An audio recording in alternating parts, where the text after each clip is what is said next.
Ok, togliamo questa trascrizione. So, good morning, everyone.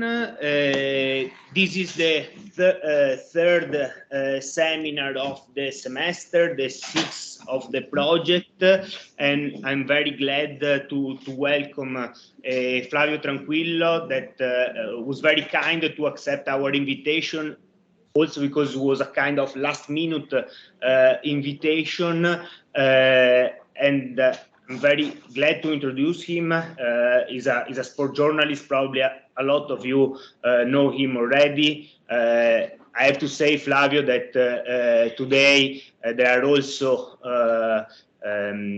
there is also an audience, not only the students, but also people that wanted to listen to you. So I'm glad about this large participation. Flavio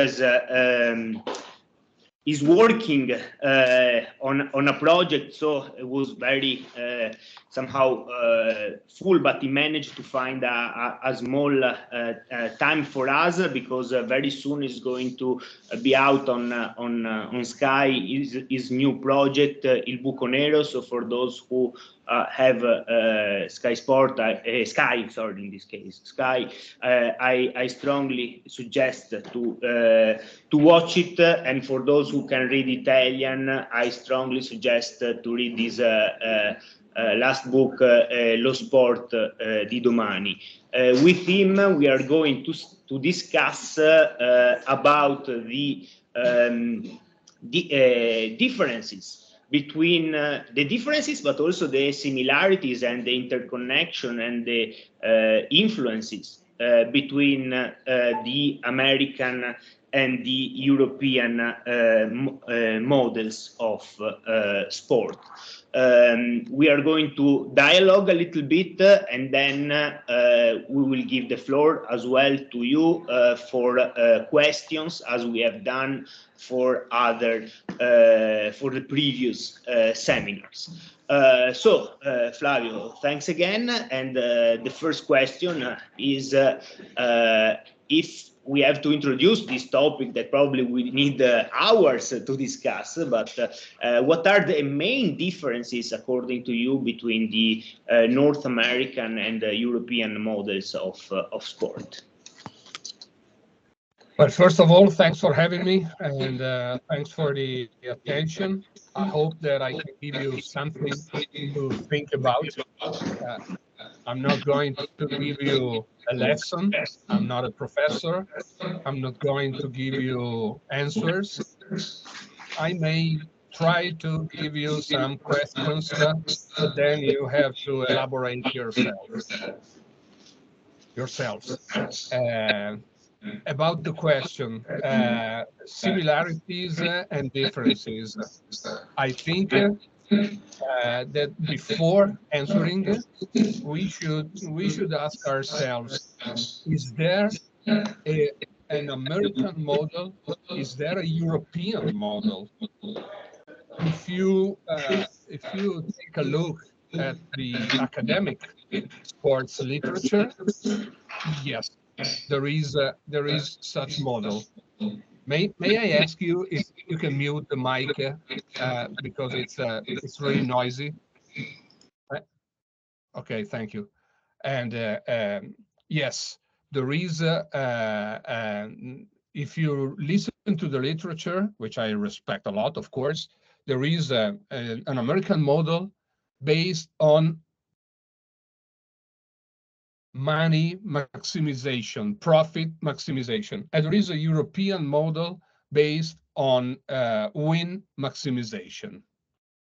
This is used to explain the reason why, generally, and I strongly stress the adverb generally, European teams have a bad balance and American teams or franchises or clubs have a good balance.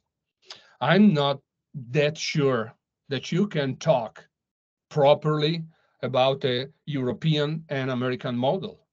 I think you can reasonably say that there is a model for sports professional franchises in the US, and there is a model about especially soccer clubs, not only soccer clubs, but especially soccer clubs at the professional level in Europe. Other than that, you have a very, very large and important world of amateur and social sports in the US. You have a scholar model in the US. You have youth programs over here.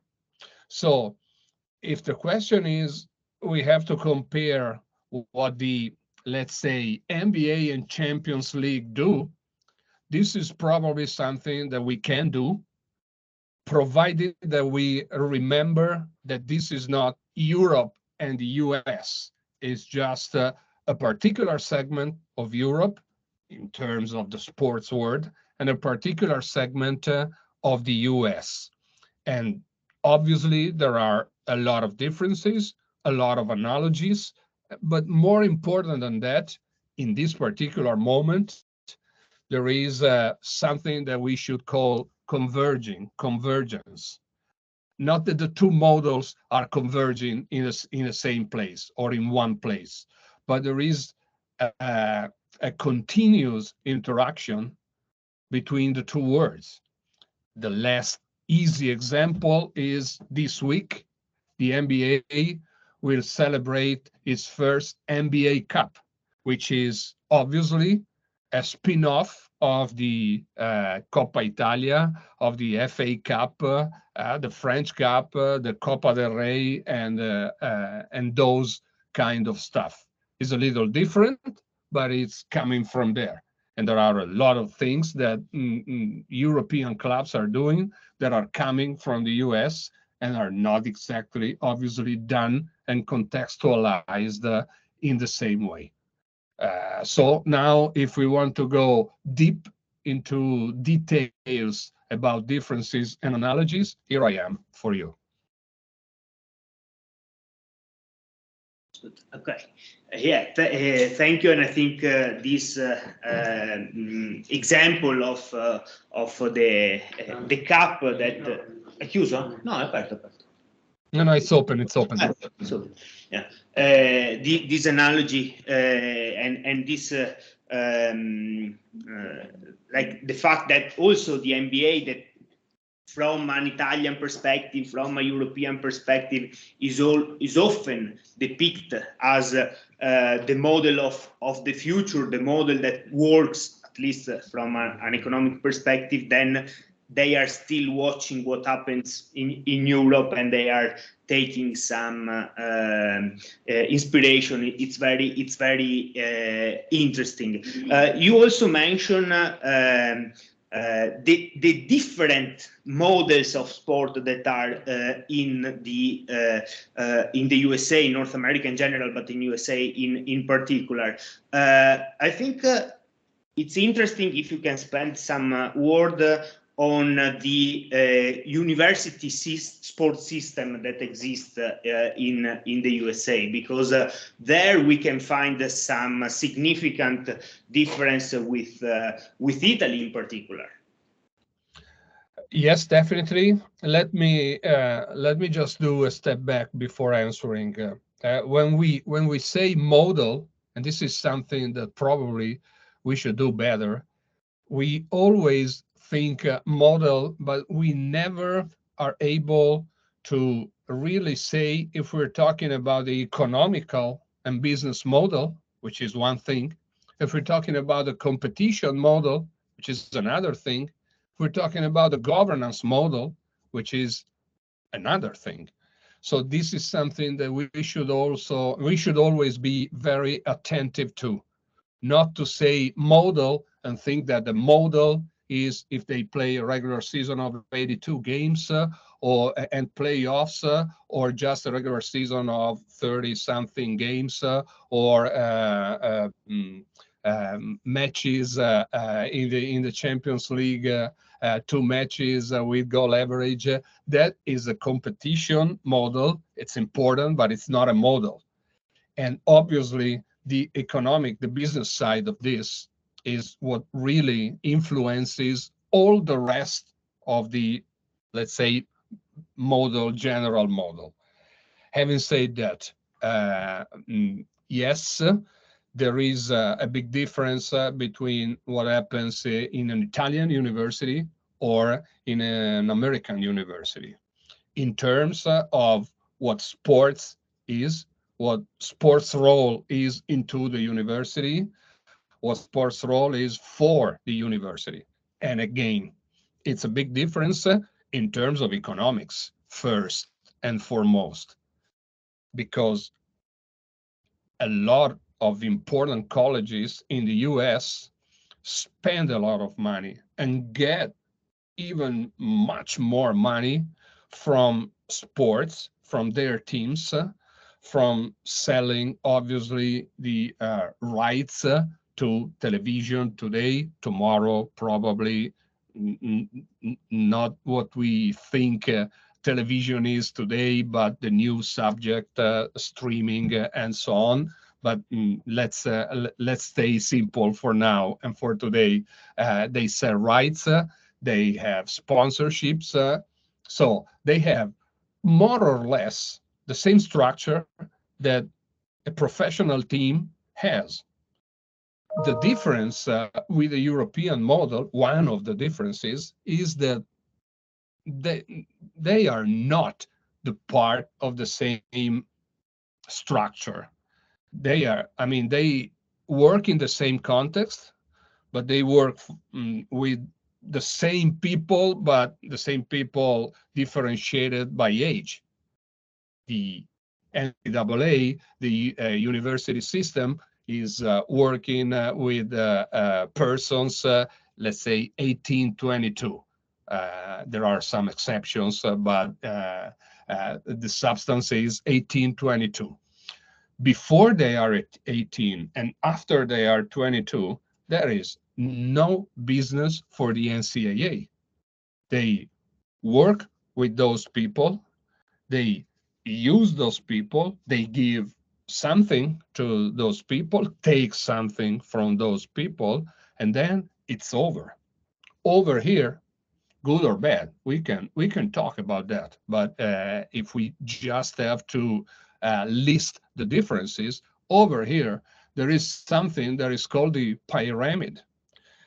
The European model, and we are skeptic. I am skeptic. I am very skeptic about the possibility of talking about a European model. But those who are not skeptic, they say the European model is a pyramid. It's a pyramid with little kids at the base, at the foundation, and then you go on and on and on and on, up and up and up and up and up until you get to the Champions League or Euro League or whatever you want to put on the top. But that it's the same structure. I think, and this is not critical, it's just to me a fact, I think this is a fiction. I don't think kids have the same needs of Messi, Ronaldo, and whoever. I don't think so. I don't think they have the same needs. I don't think you have to handle that structure the same. And I don't think you have to prove to someone that a little kid can play and score in the Champions League finals. That is a given. That is a given. It's an important part of the system, but that doesn't mean that every single kid should reason like he'll be the decisive scorer in the Champions League finals. This is bad. And this happens obviously also in the US. But the fact that all those parts of the quote-unquote model are separated in terms that I talked about, I think it helps a little bit understanding that when you go to college, you just probably learn some statistics, not 100% of universities, but a lot of courses, they have some statistics in it. And if you play at the NCAA level, which is not every student in the university, it's 15 or 20 at the most students at a university of maybe 10,000, 20,000, they play in that team. If you play in that team, you have a 0.00003 chance to make it to the NBA. And this is something that in some way we should try, in my opinion, to really have people understanding over here in terms of not having the dream quashed, because it's not a dream quashed, it's just statistics, and because it's a fiction and it's hypocritical too, in my opinion, to think that you should treat everybody like his goal is to be the forward that scores in the Champions League final. Thank you, Flavio. Two questions related with that. The first one, because in your writing and in your comment as well, you often pointed out the fact that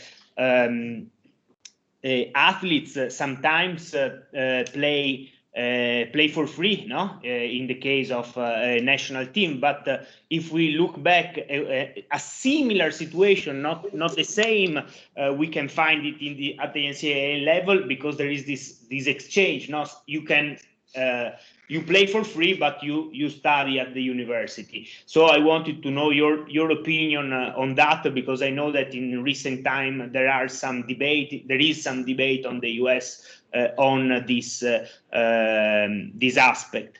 And the second question, well, I'll do it later. First this one, and then we will. Okay.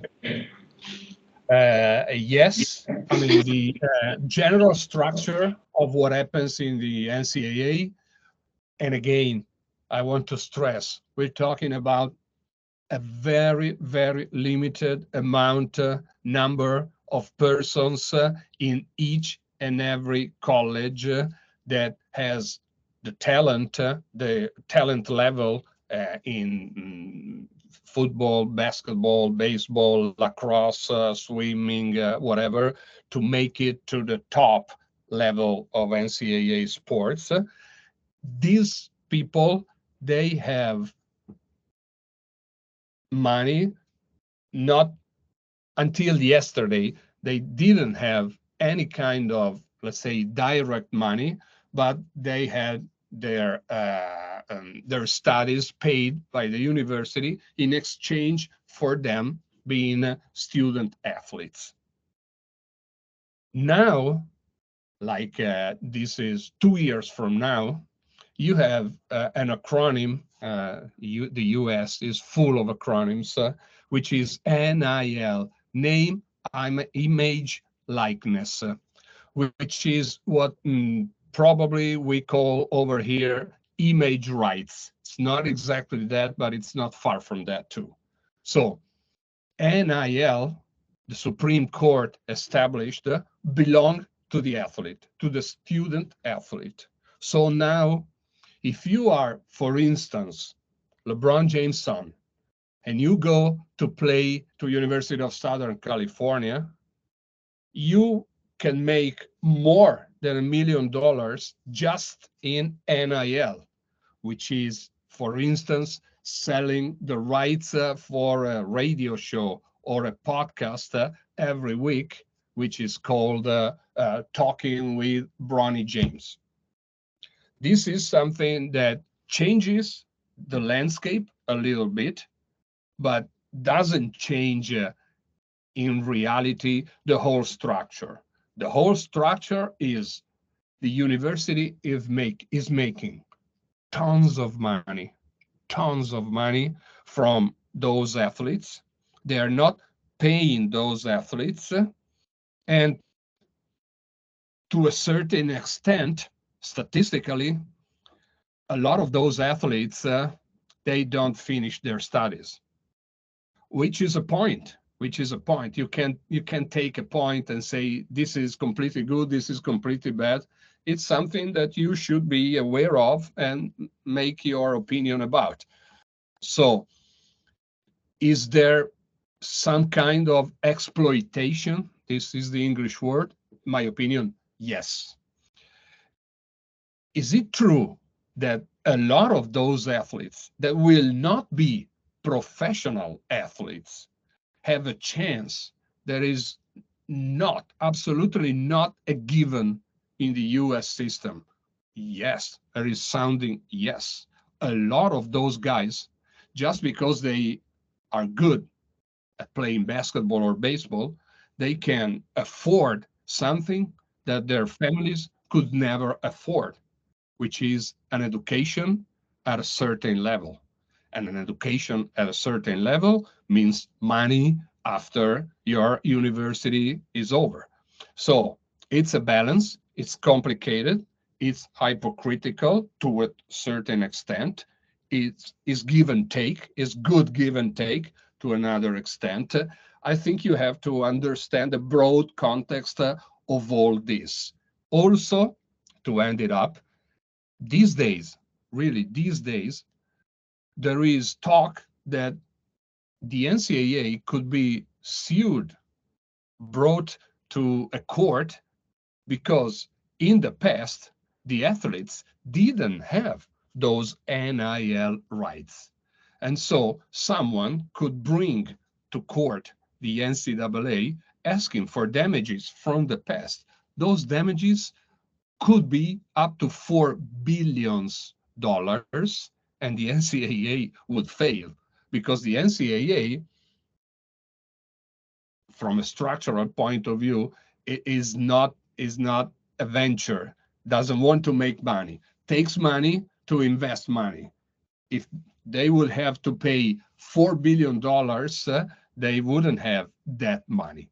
So I don't think it will happen, but just to have you understanding how the whole landscape is changing, even at the NCAA level, which is the most conservative, traditionalist, and all in all, old environment in terms of American sports.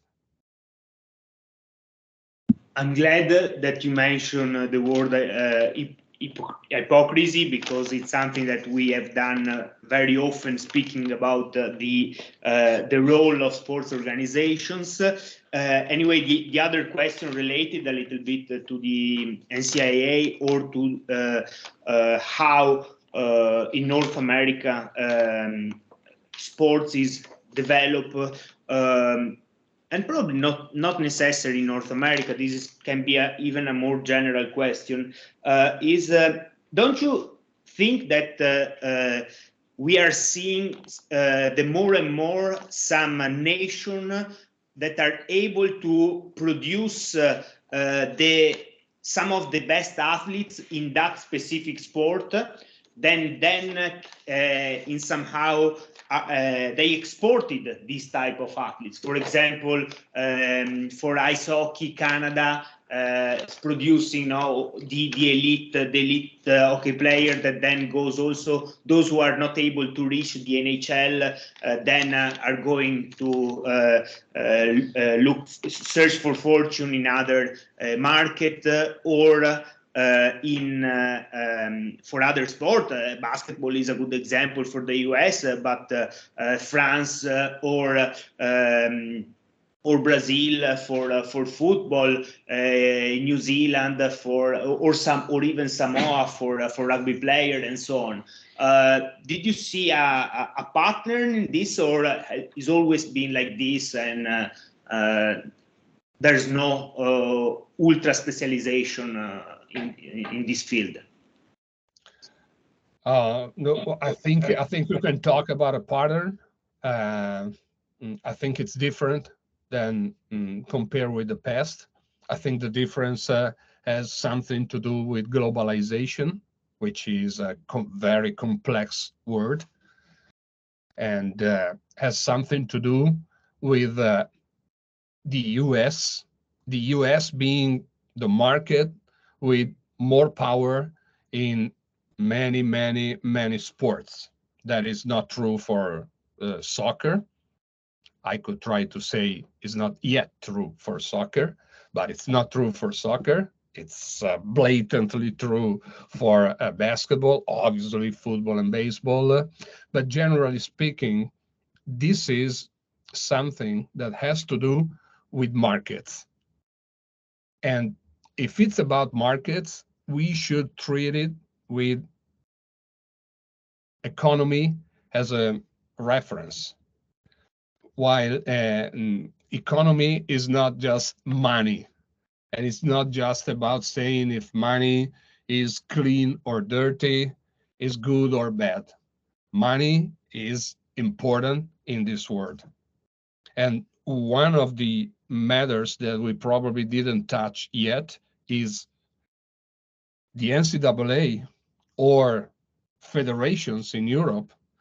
They have the position explicitly or implicitly that they are here, or better, they are there to guarantee that the integrity of sports is protected against the corruption that is absolutely connected to the use of money. But this is not only hypocritical. This is contradiction, a big contradiction. It's a big contradiction because without money, those entities wouldn't exist. And they are 100% economical subjects. I'm not saying this. Economy is saying this, and a lot of judiciary staff is saying this. So we have to understand that if we want to talk about economy, we should absolutely have the laws of economy applying in the discussion. And the problem is that those entities try at the same time, it's a paradox, but it's what happening, in my opinion, to obey to those laws and to put themselves as sentinels against those laws, which is impossible. It's impossible. And sooner or later, I suspect sooner, this contradiction will rise to the top, and it will be absolutely necessary that all the subjects that are working in this environment obey to those laws in a good sense. And in a good sense, it means that you are rewarded for something that you really do. I say this because I'm not 100% sure that the expression producing a player is a good expression. I think that the European model, and again, it's quote unquote, but you already know this, that the quote unquote European model is prideful about saying that they produce players. But they say that all those clubs at the base level, they do this just because sports is important, sports has values, sports can educate, sports can help people grow.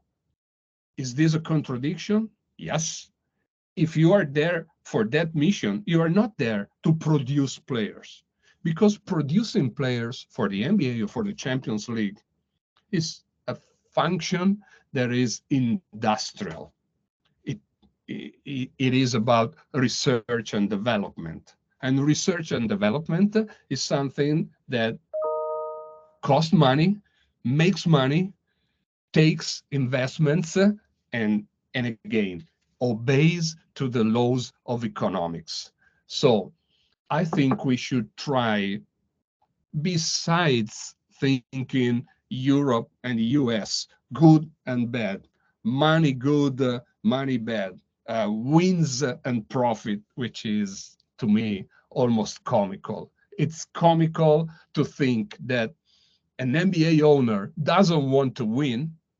If you know MBA owners, MBA coaches, MBA general managers, they would die to win.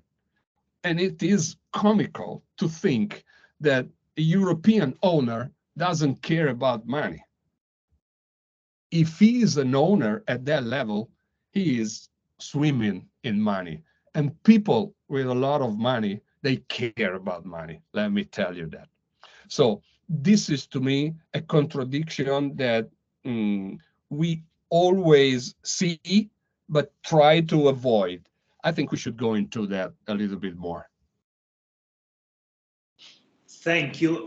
Before opening the floor to the question from the student, just very quickly, when the lesson will be finished, there will be the European Court will decide the destiny somehow of the football Super League. I'm not asking what you to see the future in somehow, but just to comment your view on how we arrive here, just to offer them some tools to understand what the decision will be once it will be official. Well, let me answer, because obviously the issue is a gigantic one, and I'm not prepared enough to tackle some of the sides of this issue. But I literally studied for a thesis, the EuroLeague FIBA quote unquote war, which is a process where in basketball, a super league, a quote unquote super league, was established, was contested by the federation, the World Federation, which is called FIBA for basketball. They went to court, and FIBA sued EuroLeague. EuroLeague sued FIBA, and the court basically said, guys, I respect both of you.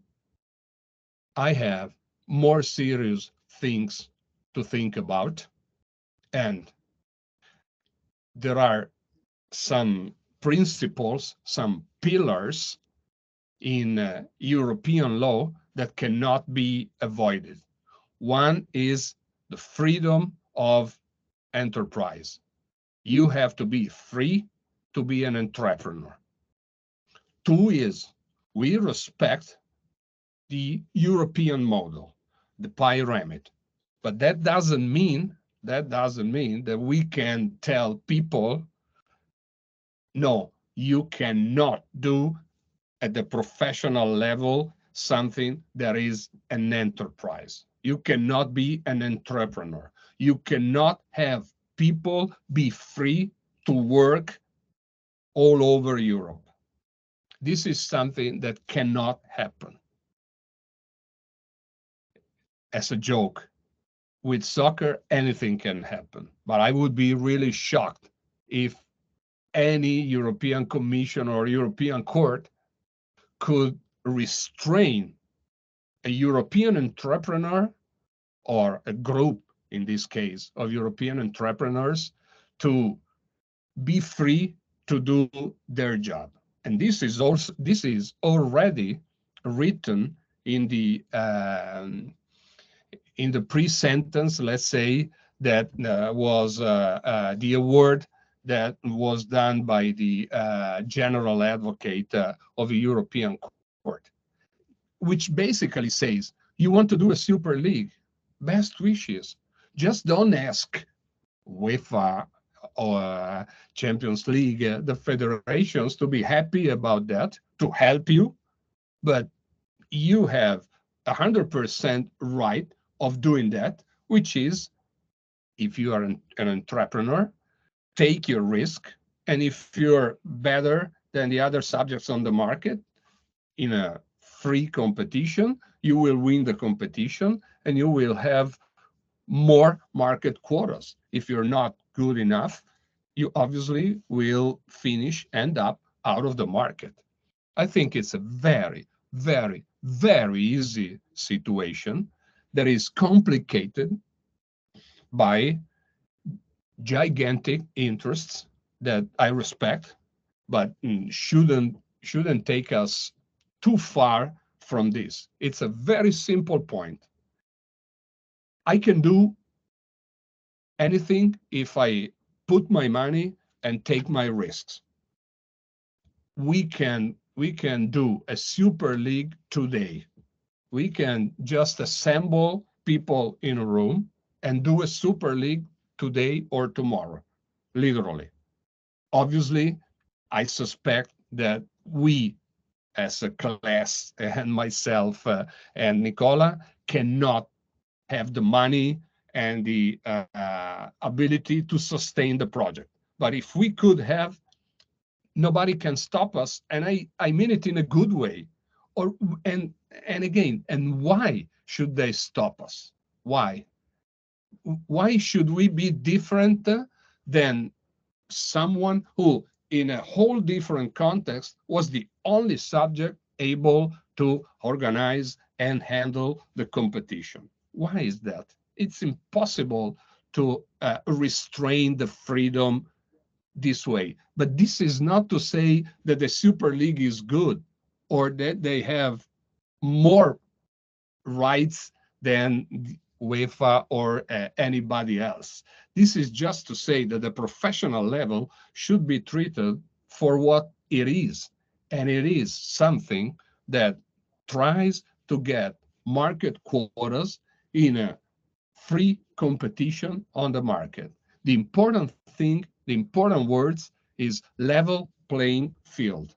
This is not a sports expression, it looks like, but a level playing field is the condition that good markets, good in terms of regulated markets, present. A good market has a level playing field for everybody. UEFA, Super League, me and you, and anybody else. So as long as there is a level playing field, and as long as the quote-unquote Super League exists and takes some action, does something, and tries to fight into the market, UEFA in this case, I mean, there's nothing wrong with that, and we can just watch and see what happens. If the Super League is not bound to be successful, they will get out of the market soon. If they're bound to be successful, I mean, it happened a lot, it happens a lot, and it will happen even a lot more than there are winners and losers on markets in a free economy. I think the example of basketball and EuroLeague was very important to help to understand what will happen in the future. So let me tell you this. Let me tell you this. Those dynamics in the court for basketball, they never got an answer. The European Court never said, you're right, you're wrong, you're wrong, you're right. Never. They just said, please find an agreement, or if you don't find an agreement, go ahead. And this is exactly what's happening since 20 years ago, because FIBA is using, quote unquote, the same players that play EuroLeague and vice versa. And the two competitions, the two systems are working together, even being divided, even being not agreeing upon a lot of principle and stuff, but they are existing both. So that should tell you something. Yeah, absolutely. So let's open the floor for a question. We collect some, giving the priority for those who have spoke less. So yeah, yeah. Yes. Let me know if you hear that, Flavio. Otherwise, I will repeat. Yes. Yes. Oh. Thanks, first of all, for being here. And I wanted to ask regarding models of NBA and European basketball. How do you explain the difference regarding pace? Does it regard money, financial, or maybe the difference is between the DNAs of European and NBA players? The DNA of European would be the difference. You mean the DNA literally or quote unquote? No, just rhetorical. Quote unquote. And but honestly, I don't. I know I'll be delusional for you guys, but I don't see this difference. I don't see this difference. I don't see this difference in many senses. One of the senses is that I don't think that there is an NBA basketball, a EuroLeague basketball, a French basketball. I think there is basketball. 28 times 15 the court, 3 or 5 the height of a basketball, one ball, 5 guys per team, 3 refs, coaches. Basketball is basketball. And scientifically, let me tell you this, I think the DNA of Joel Embiid, which is probably the wrong example because he's from Cameroon, but let's say Kevin Durant, okay? The DNA of Kevin Durant, Joel Embiid, and Nicolo Melli are the same. It's the same DNA. It's the same DNA. Obviously, there are things that you do for many reasons, more here and less there, and vice versa. But I think it's a legend. I think it's a legend that there are two kinds of basketball. And I say this because I'm unfortunately old enough, very old, but old enough to remember that in the 90s, when it first was talked about the possibility of European players going to the NBA, I was so stupid to think that that was impossible. That was impossible because I have had a legendary, let's say, idea and image of the NBA. I thought that over there everybody would dunk every shot. Nobody was missing a shot. It was all block shots or dunk because all we had was highlights. And we had a different idea of quote unquote our basketball because I was watching a lot of Italian and European games and 3 minutes of a highlight each year of the NBA. So I thought that that highlight was the whole NBA. And when you compare things, which nowadays, fortunately, we can do, again, it's basketball. It's just a law of market that has players moving from one system to the other. And yes, you can say, you can have a long list of examples of players that are successful or are unsuccessful going from one system to the other, and maybe are successful again or unsuccessful again going back to their original system. But this is just a list. This is just quote unquote nature. So I don't think that is the key. The key in terms of the dynamics between Europe and the US is that Europe is trying to say that they are the sentinels of the integrity of the game. And the NBA is a circus. This is ridiculous, my opinion, in many terms. Not because I am like I was 40 years ago, one that thinks that the NBA is the top. It is the top objectively, but it's being the top. It doesn't mean that each and everything they do, each and every player is the best player or the best thing they do. They have a lot of contradictions. They have a lot of holes. They have a lot of things that they should think about, in my opinion, and are not doing.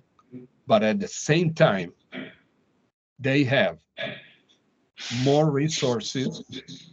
They have the ability to attract the best professionals in each and every field. And now to think that our DNA is better than theirs, I think it's a little wrong. I could say, I could use different words, but at least wrong, methodologically wrong.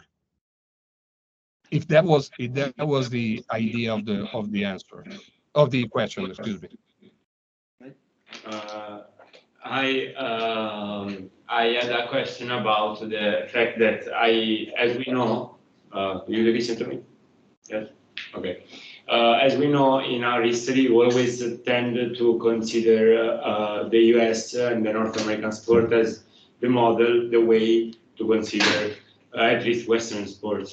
And do you think that Europe is kind of overtaking this conception, especially because, like, as we know, for example, in the NBA, the last 4 MVPs have been all of them outside of US, and which 2 of them from Europe, Antetokounmpo and Jokic. So, do you think that this is just a thing happening randomly, or like the NBA is becoming more globalized? It's not happening randomly. The NBA is the icon of globalization. It's a manual for globalization in terms of globalization that they try to achieve, or globalization that they just, let's say, leave because this is what's happening. If the NBA is globalized, like it or not, even if they would not like it, they would be, but they like it, and they are trying to be even more globalized than they already are. Again, I would be very cautious using the MVP as a representation of the whole system. And again, I would be even more cautious saying that a comparison between Europe and NBA, European players and NBA players, for what is worth, for what it means zero, honestly. But I would be very cautious to say that there is the way to approach the issue of trying to compare what we call the models. The models are different in terms of structure, governance, and business. This is the difference. This is the only difference. The other differences are good for a very interesting conversation, but this is the only difference. And I think rationally, we see a model that is 100% coherent. Coherent doesn't mean right in itself. That doesn't mean it's a sanctuary. it is coherent, and a model that is deeply incoherent. Proof of this is that the flow of players is good players go from Europe to the NBA, not as good players go the other way around. So the ecosystem of European basketball is definitely worsening, and the ecosystem, we are always talking about high-level professional basketball. The ecosystem of NBA basketball is improving. This is not subjected to debate. It's what you say, right? If Doncic goes from Madrid to the US and Yabusele goes, poor Yabusele, no pun intended, from the NBA to Real Madrid, who's getting better, who's getting worse? I mean, this is easy to say. And so to have a superiority complex would be wrong as much as having an inferiority complex. This is not about superiority or inferiority. It is about the model, the business model, again, being successful. And successful business models have an impact on many, many, many sides of the whole thing. Basketball, sports of basketball included, or not having successful business models and thinking that let me give you this example, and thinking that the problem is that over here teams are paying players too much. This is an objective situation. EuroLeague is working on something that starts from the idea that teams are paying players too much. But the top players in the EuroLeague, just to give you a reference, make 3 million. The NBA has just signed a collective bargaining agreement that just says that you can pay your player what you want until the sum of all their salaries does not excess 50% of what comes in.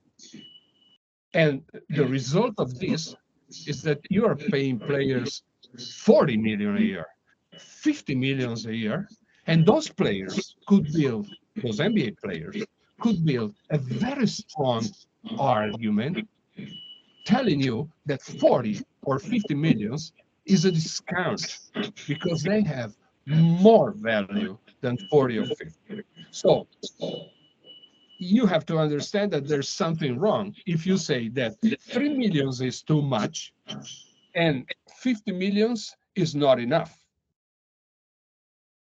We have to understand the two contexts and what, for instance, European clubs in EuroLeague, in my opinion, does not understand is that the salary cap, there is a very talked about. It is not, never a way to contain costs. No, it's something that is done because they believe that competitive balance is the key to being successful commercially on the market. Scusa se ti interrompo, ma abbiamo antincendio. Adesso dobbiamo uscire. Ti lascio qua collegato, ti scrivo. Sì? I want to ask something next. Vabbè, dopo vediamo.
Dai, eccoci qua, siamo già di ritorno. Così senti un po' di questo piacevole suono della sirena.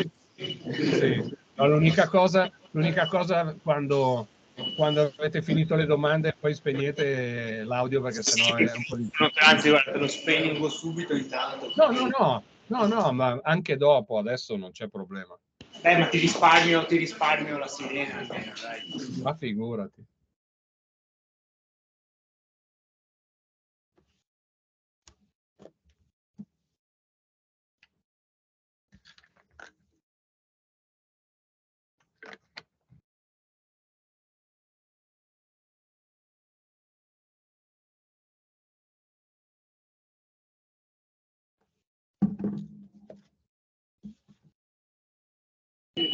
Okay, so maybe just to make sure, let's collect a couple of questions. There was Malfer, Naldi, e Sio. So, bye. Yes, can you listen to me? Speak loud. First of all, thank you so much for being here. For me, it's an honor because we can say we follow you almost daily, being an NBA fanatic. My question is, it's a more personal question as a sport journalist and speaker. Which are the emotions you live and how do you immerse yourself in the match when you comment it and to share your feeling and your own sensation to the public?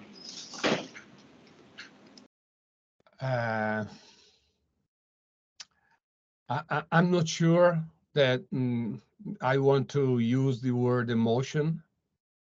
The fact that basketball was my passion, is my passion, or one of my passions, was my passion, is one of my passions, and I'm certain it will be one of my passions until the day that I die. That doesn't mean that working with basketball, how can I say, on the horizon, working, talking about basketball means that I should be emotional about that. I think I should be, and I try as much as I can to be professional about that. And I try to be professional about that because I'm convinced that the only thing that we can do is try to be the best of what we are doing, our best, not the best. This is something that each and every NBA player, for instance, is talked about by psychologists every day, almost every day. Don't try to be the MVP if you cannot be the MVP. Try to be the best that you can be, the best that I can be, and the best that I think I can try to be. Talking about basketball, since that is my job, is try to be as clear-minded as I can in terms of watching something, elaborate something, and trying to synthesize something. If I try to lean to emotions, I will probably, I would say, I will certainly do my job worse. So it's not that I have a hard time blocking out emotions. It's just that I don't have, and I believe that this is a mistake, and I think it's a mistake because I have done that in the past 1,000, 1,000,000 times. That you watch something and you think that if you are talking about Michael Jordan's last basket in Salt Lake City, you are scoring with Jordan. You're a part of Jordan. No, that is Michael Jordan's shot. It's important to a lot of people. You have to respect that. It's important to me because I understand that I'm witnessing one of the greatest or the greatest, could care less, basketball player in the world, but it's not my shot. It is not my team. It is not my basketball. I'm just a medium between what happens there and you guys. I have to be clear-minded. I have to be rational. I don't have to be emotional. And so this is the reason why I cannot answer to your question, because I don't think, how can I bring my emotions to people so that we create a community? I understand that this is probably sounds strange. I understand this probably could sound arrogant or snob or whatever. I understand that. But I think, given the context, I'm telling you what I think today. And what I think today is something that comes from yesterday. And being this old is a long yesterday. So emotions are great. Emotions are great, but showing emotions for the sake of it, I don't think it's great when you're doing something. You have to be as calm as you can. It will probably lead to people feeling emotions, which is understood. But your emotions shouldn't be vested, in my opinion, in public, just to reinforce that idea that you like basketball. That is not the proof that I like basketball, that I'm emotional. But it's obviously a complex issue. Thanks for asking, though. I want to ask you, maybe you can consider a curiosity. Do you think that in the future will be create a competition between the top maybe EuroLeague teams and the top NBA teams, or they remain, or they will remain a different league, we can say? Is the question if there will be a competition with EuroLeague teams and NBA teams in the same Yeah. Okay.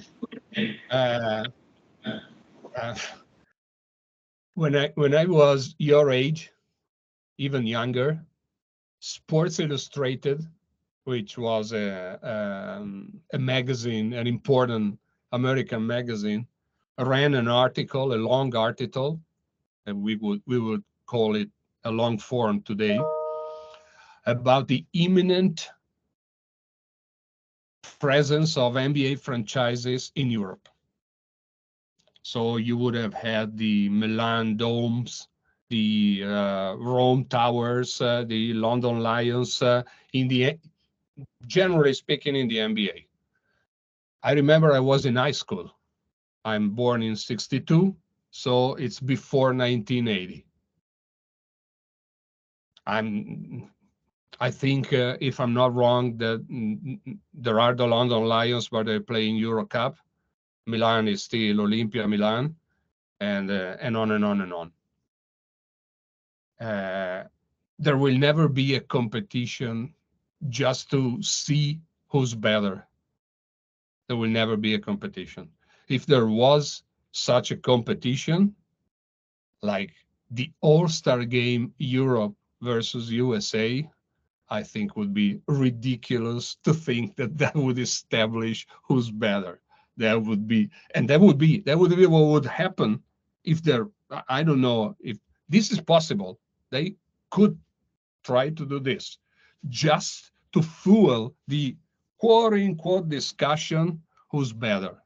This is not about who's better. And who's better is not a matter of 5 players with a certain passport or a certain origin versus 5 players with a certain origin. If it's globalized, it's globalized. It's globalized. It's a given that an MVP can be born in Washington, in Ljubljana, in Stockholm, or in Milwaukee, or in Athens, or in Nigeria, and on and on and on. This is already a given. We don't have to establish who's better.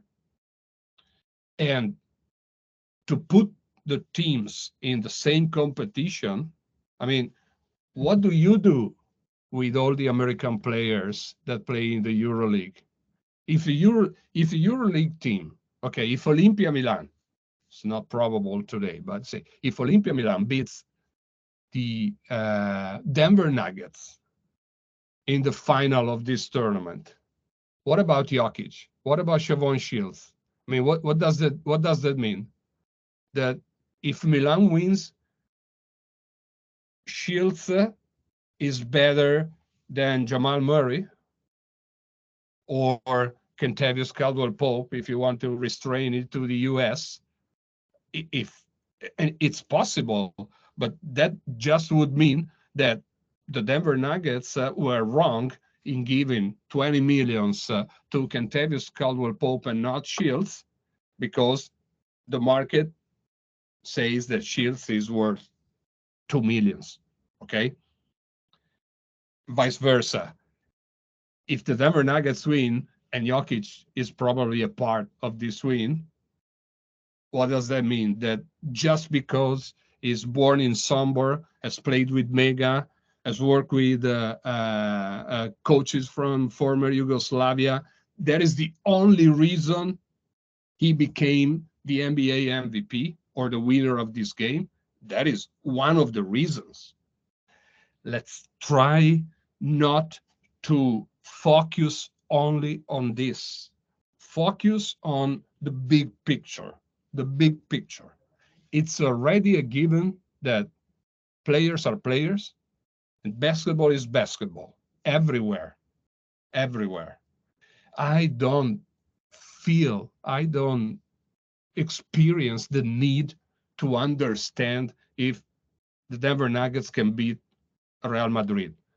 Also because, let me tell you, it's not difficult to understand who would win if this is the problem in the end. Who wins? Who wins? All the Iranian people went to the NBA and came back. Did Doncic come back? No. So who would win if that is the problem? But that is not the problem. Okay, we have other two questions. CEO, immediately. I wanted to ask something related to US sport model. So, as we can say, US promotes through sports on an international level a strong, healthy, and dynamic society. Anyway, this clashes with the reality. American social model in health is considered to be a failure, with, for example, an obesity rate of 41.9%, one of the highest in the world, according to Forbes. So can we say that sport in somehow could represent a chance for some nations to hide their internal failures? I'm not sure I understood because there's a lot of noise. If Nicola you can. Yeah, the question is if in somehow the success in the US sport compared to the failure in the health system, it can be seen as a way to hide the failure in the health system. So using sport, the success of sport in order to hide the failure in the health system. In the health system? Health, salute. Scusa.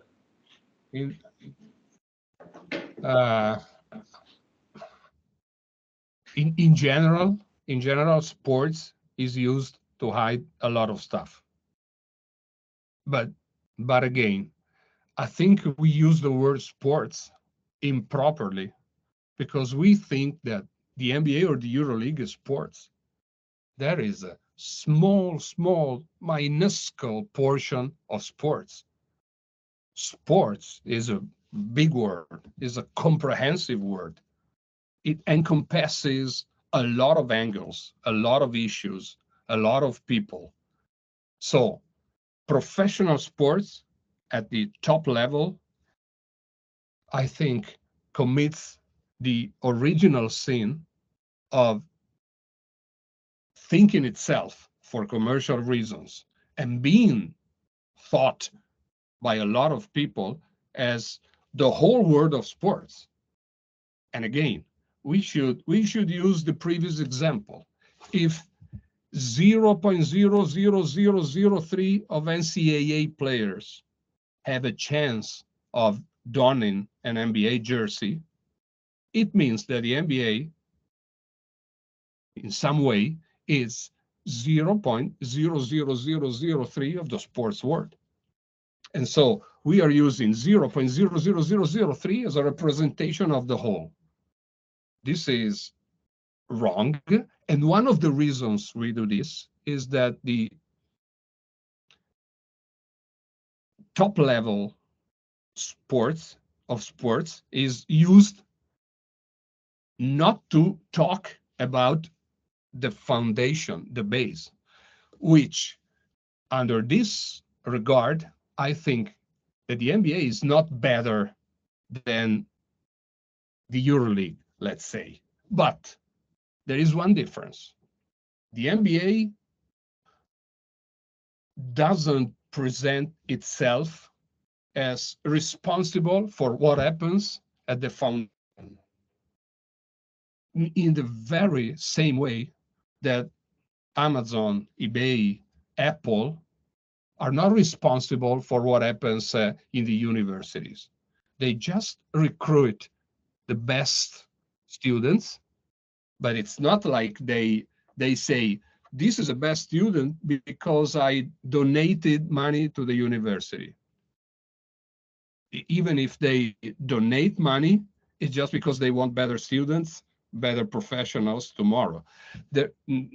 Again, this is a matter of big picture, small picture, hypocrisy, not hypocrisy, and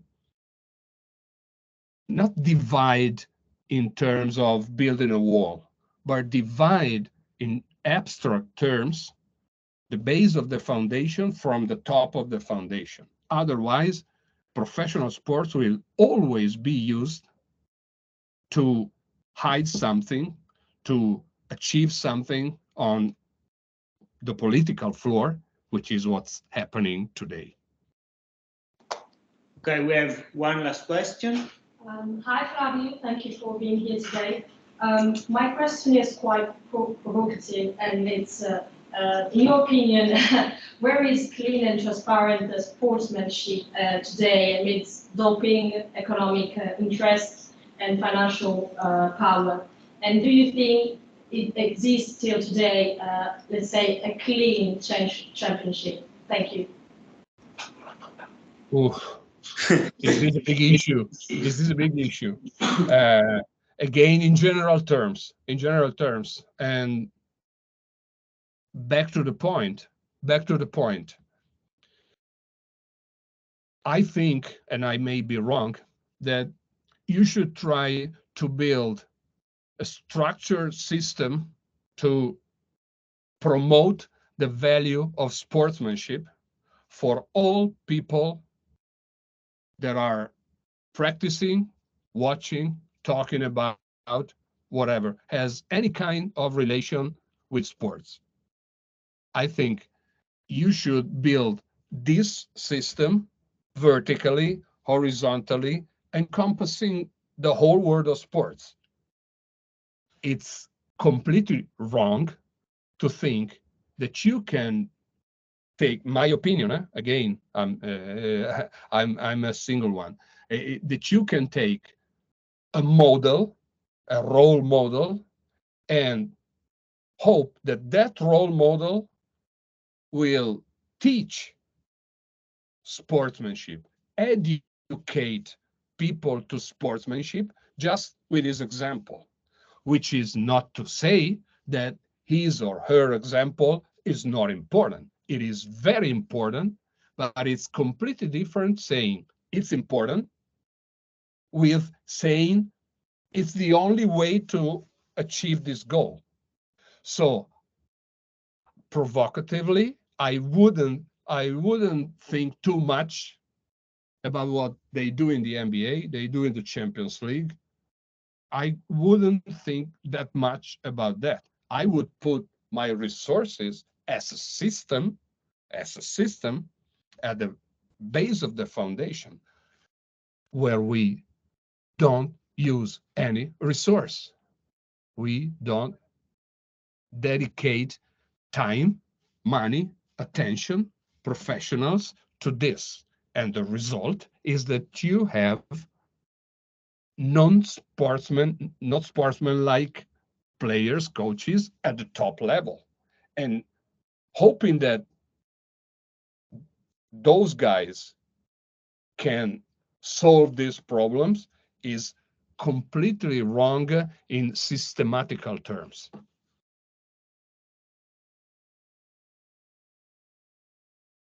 Flavio, thank you very much. I know that there are other questions, but we know that one. Let's go one. Very quick. Got the last one. So my question is still about the main differences between the European conception of the sport and the American one.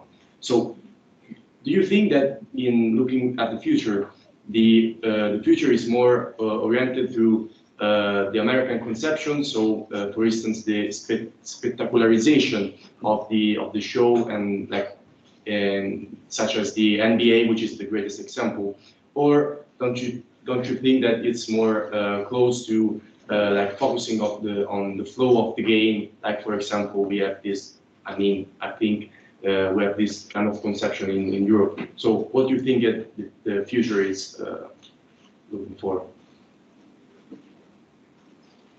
Spectacle or entertainment, big word.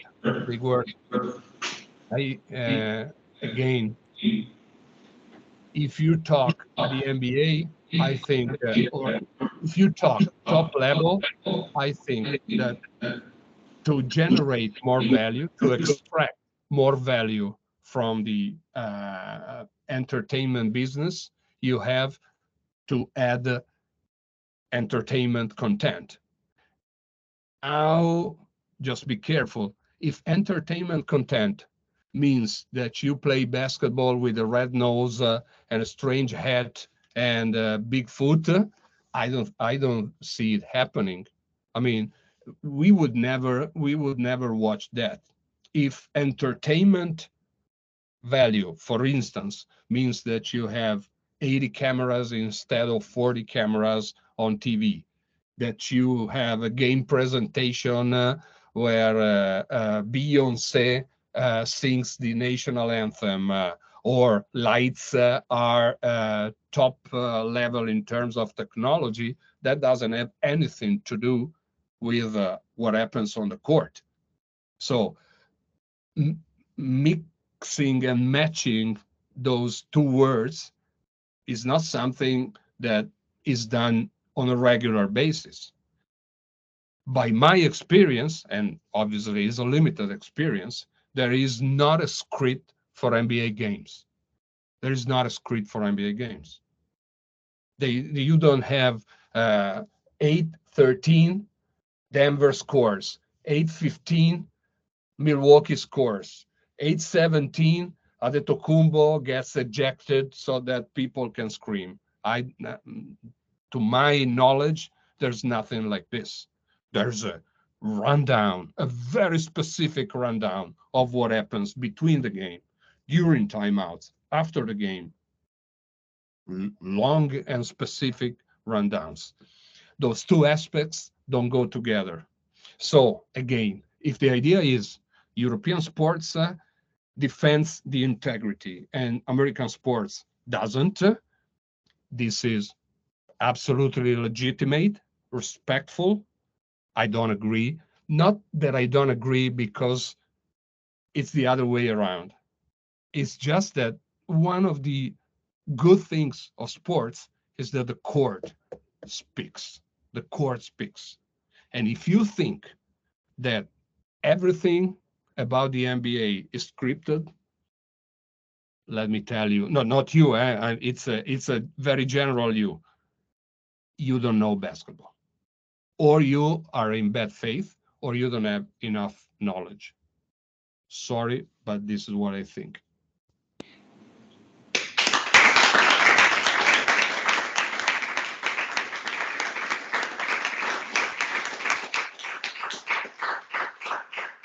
Thank you very much, Flavio, a lot.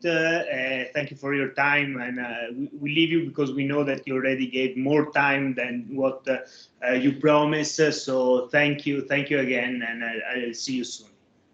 Best wishes for everybody. Best wishes for everybody. Be attentive, be free of mind, and don't try and don't listen to anybody, especially Flavio Tranquillo.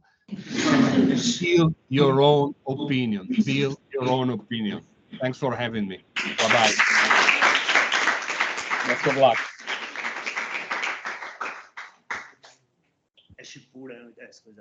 Perfect. You have the time now to do the question without Flavio. I will maybe pass the question to him. No, it's a question about his job and. Okay, vabbè. I want to ask what it means to comment on the Italian national team, because of course maybe with the club emotional is minus, but when maybe I don't know when there is the national team is different. I don't know. Is a question. It's a fair question. I obviously cannot answer, but it's a very good and fair question. I just want to go back to the first question on Giacinti, because I think it's interesting, and then we close, of course. Just a reminder, tomorrow is the last lesson. Then on Thursday we have, for those who have enrolled or those who want to come, we have the first exam later. So after just these 5 minutes of comment, I will be available for those who have individual question, if you want to discuss about the extra papers for those who want, so no problem. But I just wanted to go back to this question because I think it's very interesting, speaking about the DNA or style of play, because it goes back to something that we have already discussed, that is linked with the link between sport and nationalism, sport and identity, because in the end, those who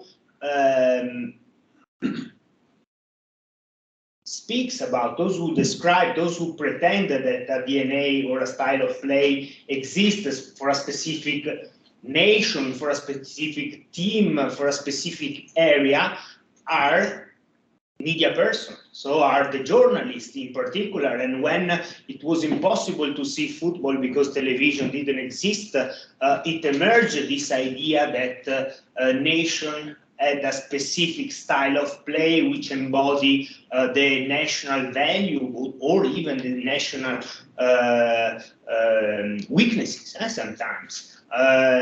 The idea of catenaccio, not the style of play of catenaccio, but the idea of catenaccio was well promoted by a very famous Italian journalist called Gianni Brera, which is somehow supported this idea that because Italians were small, physically small, racially small, because at the time the racial idea, even if we were in the Italian Republic, were still existing. There was still a heritage of the 20s and the 30s. And because the Italians were racially weaker compared to the people from the north, there was this idea that a defensive style of play could have been much more effective in order to win. But then if we go and see practically how the male Italian football team played, it was not always catenaccio, but it was nice to tell the media discourse, tend to re-evoke this because it somehow was functional to the narrative, the narration that Italy could win in this way. We are better when there are general difficulties, so then we go up together and then we can win. Defensive style of play is our way to win. But these are more social constructs than reality, and especially now that with television there is a over-globalization of styles of play in general. And we can see that especially in the World Cup, in the Football World Cup, because we are speaking now about football, but we can also change about sport. Teams tend to play in a much more similar way than it was in the past, because strengths and weaknesses of every tactic, of every style of play tended to be taken and copied. For example, changing sport, France tend to present itself playing a rugby champagne. No, so in this way they were promoting at the same time a very attacking style of play, but also one of their main product. No? And so there was this link between a style of play. And in a similar way, as Flavio Tranquillo I think has already answered, but speaking about basketball, those who want to promote because of their job, because of their situation, European basketball, tend to reinforce despite the difference that is becoming bigger and bigger, tend to reinforce the value of a basketball that is a second-tier basketball. But they say we respect the rules, so we don't do, I don't know how to say in English, passy, how do you say, steps, we don't do steps, we play in the real basketball, then this is another level, but it's not the real basketball. This is the narrative in order to defend their own field in somehow. And then I think it's important because it's something that we haven't mentioned too much in our course, in our class, because we focus mainly on international sport. This difference that exists and is bigger and bigger now is getting with the in the neoliberal area, the gap between grassroots sport and elite sport is something that is getting bigger and bigger, and using the same rules and regulation for the same thing, it's complicated, and that's why in the Italian constitution, with the when they add the word sport in the constitution, there were controversy because we have to understand which type of sport we are speaking about. That's why it was not written simply sport, but sport activity. Are there any questions, not necessarily related to what we have spoken, but also to tomorrow, to the exams and so on, that can maybe be useful for everyone? Yeah?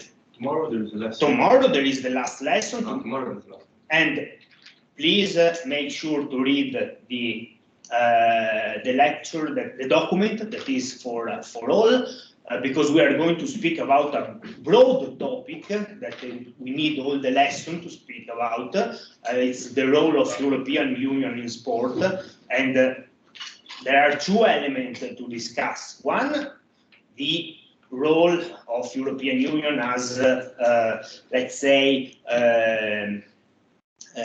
as a government, no? Somehow, as a legislator, and the other is the symbolic absence, let's say, of European Union in the domain of international sport. So tomorrow is last lesson, and then yeah, we will have the exams. Other questions, General? Okay, so for who wants to discuss individually aspects of the paper, or whatever thing is not clear, I'm available. Otherwise, I'll see you tomorrow.